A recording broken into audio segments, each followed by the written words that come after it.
सो है गाइस, आज की इस वीडियो में हम इम्पोर्टेंट एमसीक्यूज़ को देखेंगे।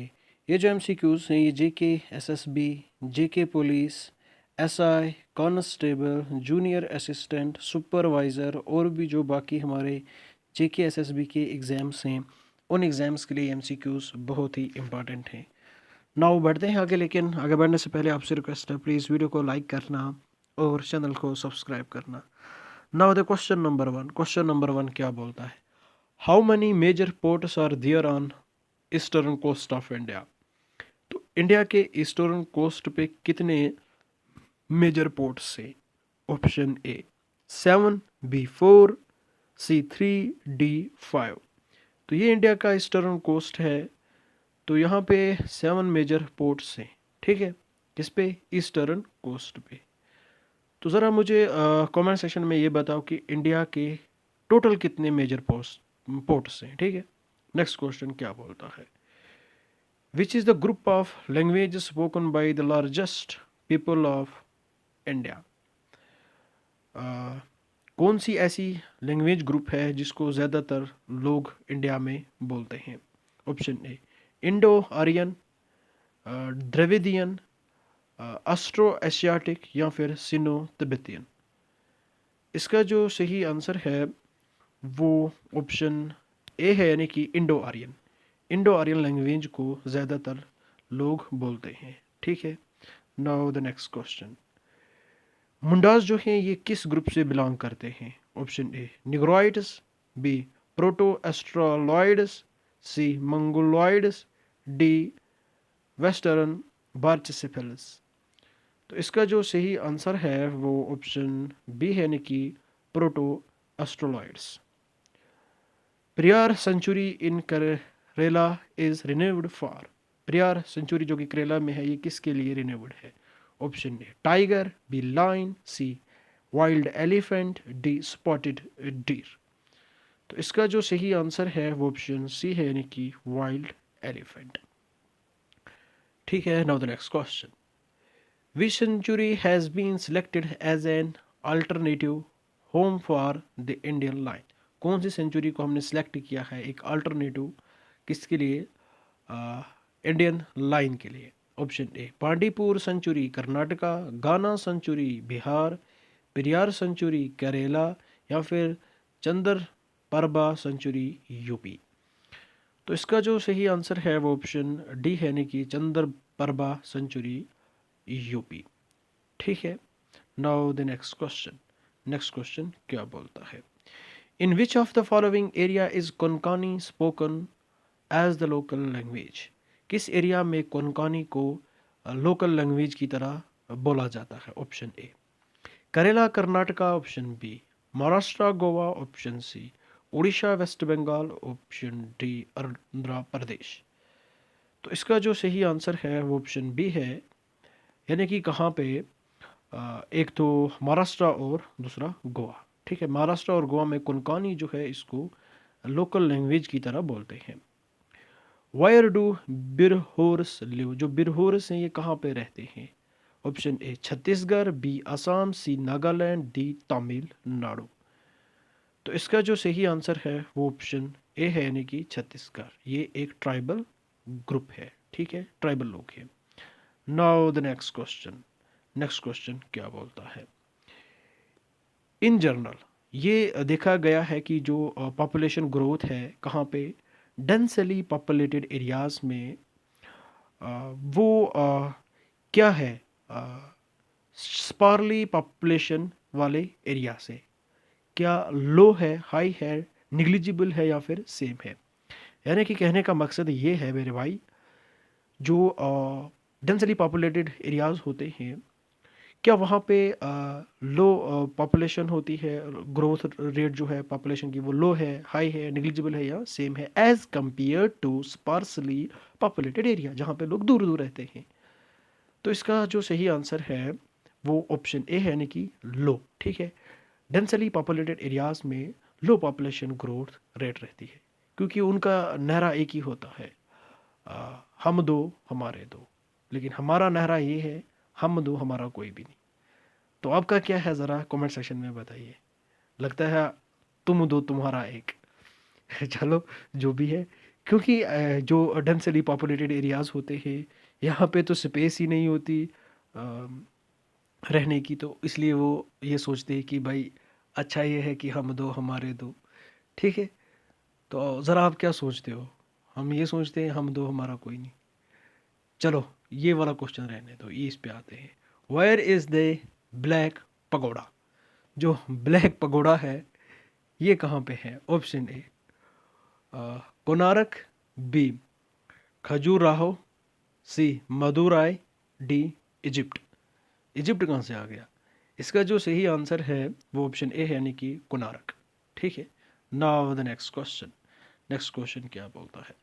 Mudumalai sanctuary famous for elephant and deer is situated in. जो मधुमलाई सेंचुरी है ये फेमस है किसके लिए? एलिफेंट और डीर के लिए। तो ये कहाँ पे है? Option A Assam, B Gujarat, C Tamil Nadu, D Karnataka. आज मुझे चक्कर आ गया, आज ये क्वेश्चन मैं आपके ऊपर छोड़ूंगा। चलो देखूंगा क्या आंसर बोलोगे। 211, ठीक है, 211 बता दो, बहुत ही आसान है। जहाँ पे मधुमलाई है वहाँ पे ये भी होगी। 211 का आंसर आपके हाथ में है, ठीक है। Now the next question. Which of the following combination of reverse and city situated on their bank is wrong? कौन सी एक सिटी और जो कि किसी रिवर पे लोकेटेड है लेकिन यहाँ पे वो रंगली मैच है? Option A Lucknow, Gomti, B Ayodhya, Saryu, D Badrinath Alaknanda, D Vijayawada Narmada. तो इसका जो सही आंसर है लाले वो ऑप्शन डी है, यानी कि विजयवाड़ा जो है ये नर्मदा पे नहीं है, ये कृष्णा रिवर पे है। ठीक है, कहाँ पे? कृष्णा रिवर पे। Now the next question.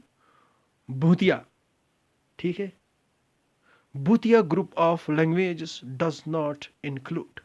भूतिया जो लैंग्वेजेस हैं उनमें कौन सी एक इंक्लूड नहीं होती?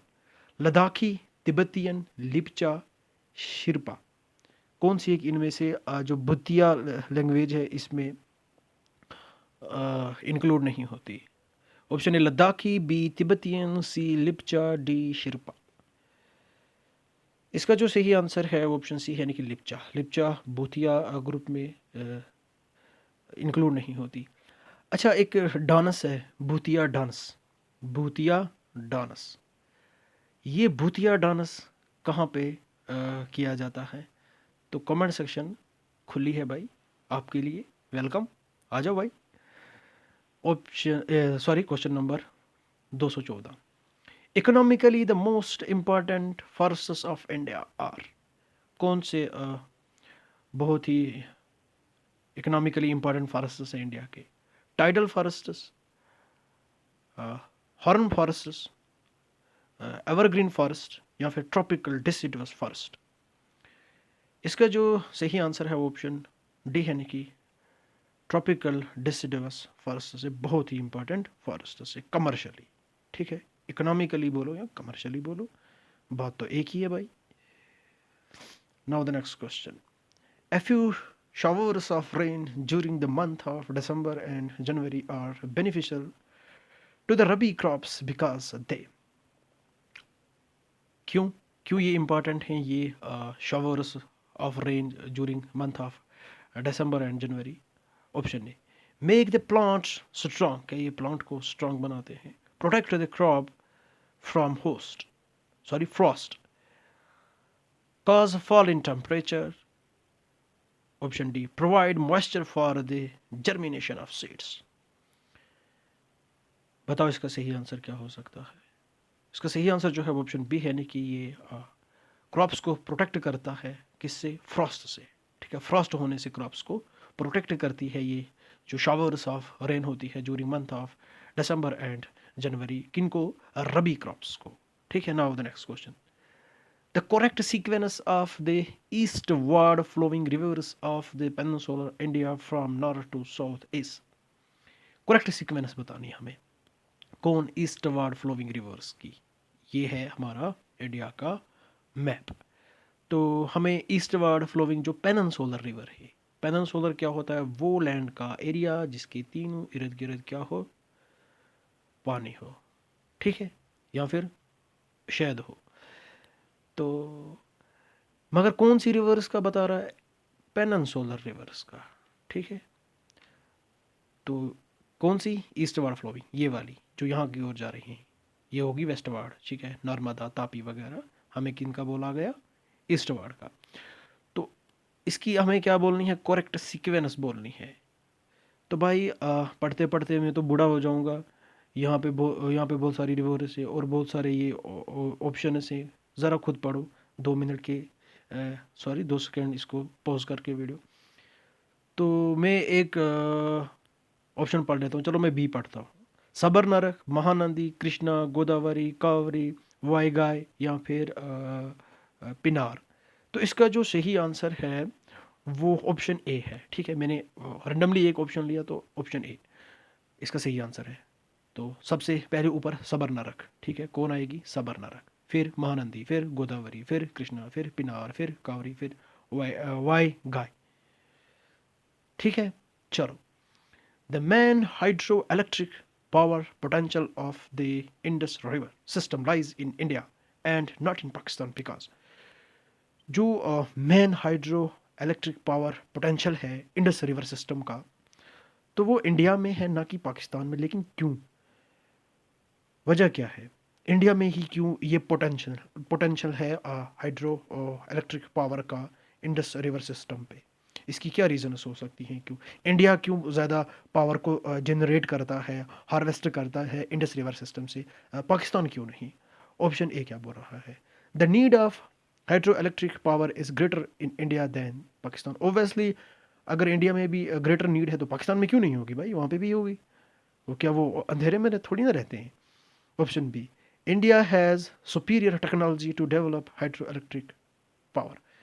तो ओबियसली टेक्नोलॉजी तो हो ही गई इंडिया के पास सुपीरियर, लेकिन उसके पास भी कुछ ना कुछ तो करते ही होंगे, दूसरे बैठे थोड़ी ना होंगे। Option C, India has a greater labour force to develop hydro electric power.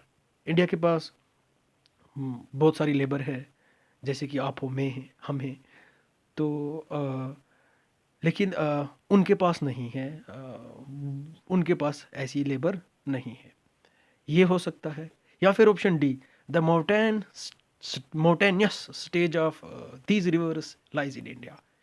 Option D, yes, ये करेक्ट है। क्योंकि अगर हम बात करें तो जब रिवर कहीं से ऑरिजिन होती है फिर वो फ्लो होती है, ठीक है, उसके 3 स्टेजेस होते हैं। एक तो यंग, ठीक है, दूसरा मिडल स्टेज में आ जाती है, तीसरा ओल्ड, ठीक है, 3 स्टेजेस होती हैं। यंगर स्टेज में रिवर जो है ना ये ज़बरदस्त इरोड करती है, क्या करती है, इरोड करती है। जैसे कि छोटा बच्चा होता है तो एनर्जी में ज़्यादा होता है, ठीक है, टीनेज में ज़्यादा एनर्जी में होता है, दंगे फसाद भी कर लेता है, ठीक है, तो मारता चलता फिरता रहता है। तो जो मिडिल एज है इसमें बस यही मेंडरिंग वगैरह करती है।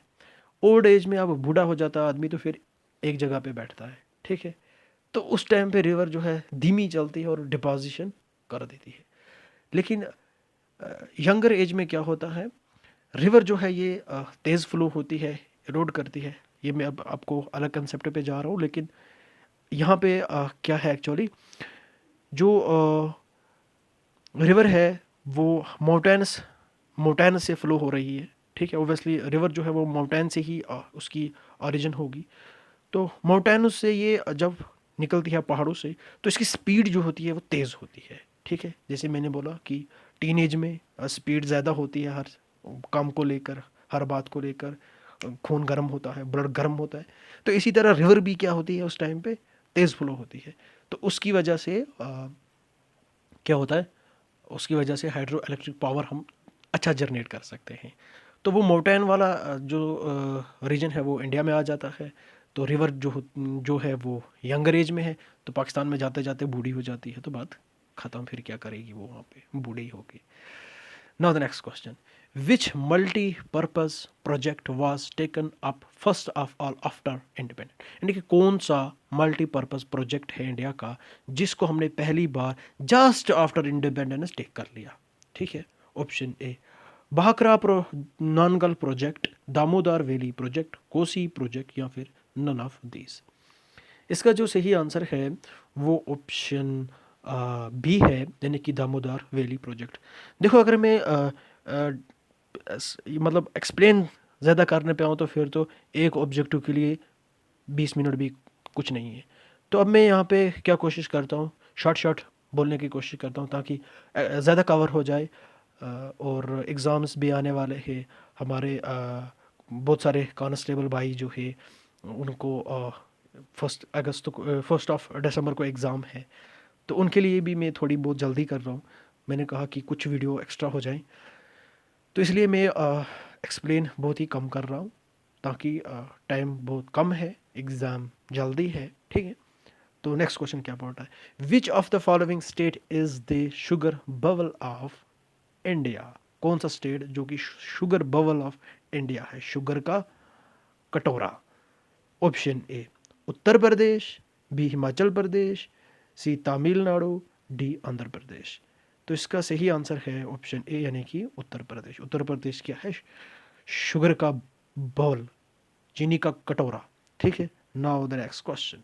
नेक्स्ट क्वेश्चन क्या बोलता है, which of the following are not kharif crop. कौन सा खरीफ क्रॉप नहीं है।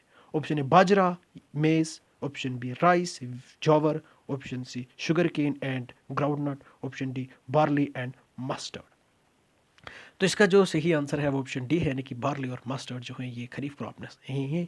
ये क्या है, ये रबी क्रॉप्स है।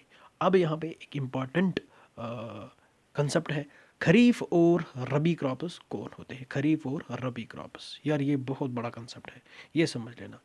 देखो खरीफ क्रॉप्स कौन से होते हैं, वो क्रॉप्स जिनको हम बोते हैं कब, मार्च अप्रैल मई जून में। ठीक है, और इनकी हार्वेस्टिंग कब करते हैं हम, अक्टूबर नवंबर दिसंबर में। ठीक है, वो कौन हो गए, खरीफ क्रॉप। लेकिन जो रबी क्रॉप्स होते हैं, जो रबी क्रॉप्स होते हैं, इनको हम कब बोते हैं, कब बोते हैं, इनको हम बोते हैं दिसंबर, नवंबर दिसंबर जनवरी, सॉरी जनवरी नहीं, नवंबर दिसंबर में। ठीक है, ये याद रखना, मतलब ऑटम सीजन में आजकल। ठीक है, आजकल हम इनको बो देंगे, जैसे कि मस्टर्ड है, तिल गुगुल जिसको हम बोलते हैं कश्मीरी में।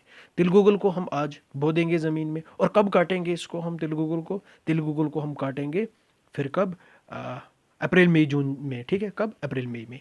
अप्रैल मई में तिल गुगुल को हम काटेंगे, तो तिल गुगुल क्या हो गया हमारा, रबी क्रॉप। ठीक है, क्या हो गया, तिल गुगुल हमारा काका रबी क्रॉप है। क्या है लाले, रबी क्रॉप है। और अगर हम खरीफ क्रॉप की बात करें तो मेज़ यानी मक्की, मक्की को हम क्या करते हैं, अप्रैल मई में इसकी हम इसको हम बोते हैं ज़मीन में। राइस को भी अप्रैल मई में ही बोते हैं, जावर को अप्रैल मई में, और बाजरा को भी अप्रैल मई में। ठीक है, तो इसी तरह क्या हो गया, तो अब इनको हम काटेंगे कब, मक्की को, मक्की को कब काटते हो आप लोग, सीधा सा आजकल, आजकल नहीं, आज से पहले 2 महीने काट लिए हमने, यानी कि अक्टूबर नवंबर दिसंबर में। तो ठीक है, ओके, आई होप आपको ये वीडियो पसंद आई होगी। आज भी है मक्की, आज भी खड़ी है, वो कोई बात नहीं है। मेरे साथ चलो, मैं दिखाता हूँ। गांव में बहुत सारी जगह ऐसी है जहाँ पे मक्की के कांड अभी भी खड़े हैं। चलो भाई, ठीक है, आई होप आपको ये वीडियो पसंद आई होगी। प्लीज़ वीडियो को लाइक करना और चैनल को ठगा ठग। बाय, अल्लाह हाफिज़, टेक केयर, गुड नाइट। अरे वीडियो